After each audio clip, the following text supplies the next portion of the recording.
Dicevo prima, sembra quasi sia una colpa aver amministrato bene tutte le vecchie amministrazioni, quindi ancora i nostri padri, i nostri nonni che erano così, al servizio dei comuni, che hanno amministrato oculatamente. Oggi, facendo riferimento alla spesa storica, troviamo appunto delle differenze enormi tra la nostra regione e le altre realtà regionali.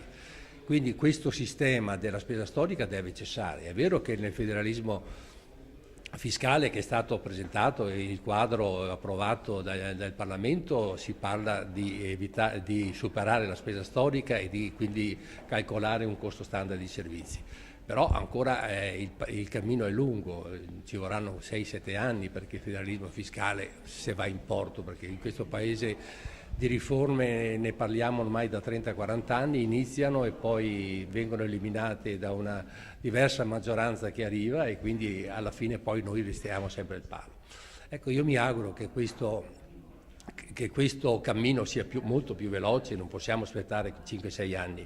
I comuni ormai non ce la fanno più, sono ridotti, stanno arrancando, sono ridotti allo stremo. Quindi io credo che la proposta che proprio è partita dal Veneto, le proposte che hanno fatto i nostri sindaci del Veneto, quella di affrontare il discorso di trattenere un 20% di IRPEF prodotto nel territorio, sia un primo passo importante e significativo verso il vero federalismo. Oggi questo si può fare subito, basta fare una leggina e questa è la cosa che si può superare. Altrimenti questi nostri comuni veramente non riescono più a dare i servizi. Noi come Regione stiamo facendo un po' di tutto per incentivare l'aggregazione dei piccoli comuni, quindi di portare a casa, di dare dei finanziamenti ai comuni in modo che possano gestire al meglio i servizi che la comunità richiede. Ecco, quindi questo è il nostro impegno e mi auguro che l'impegno di superare questo momento di crisi, che mi rendo conto è per tutti, ma il Comune non è che possa dire non faccio più servizi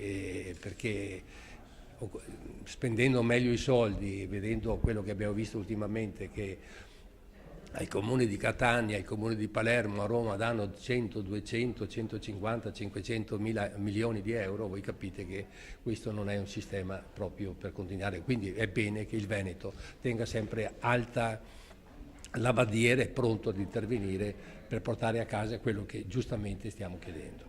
Sì, noi attualmente nel Veneto abbiamo 31 unioni di comuni che coinvolgono 107 comuni. I comuni sono 580, il 55%, quindi 320 sono al di sotto di questi di 5.000 abitanti. Ecco, su questi 320 bisogna aumentare le unioni di comuni, le aggregazioni, le convenzioni, i consorzi, ma bisogna mettersi insieme. Un comune piccolo con 5.000 abitanti non ha i mezzi sufficienti di bilancio per affrontare i minimi servizi che la comunità richiede.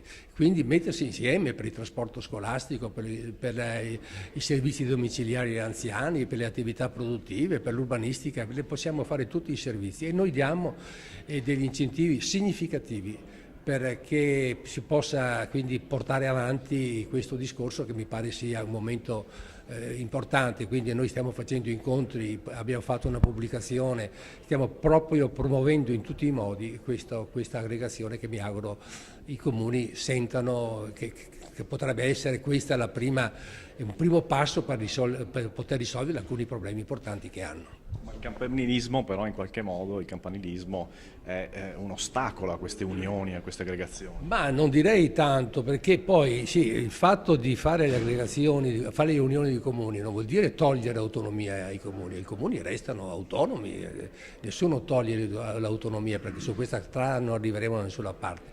Ferma e garantita l'autonomia del comune, per determinati servizi che vengono elencati si mettono insieme e su quelli, ripeto, la Regione dà un significativo finanziamento.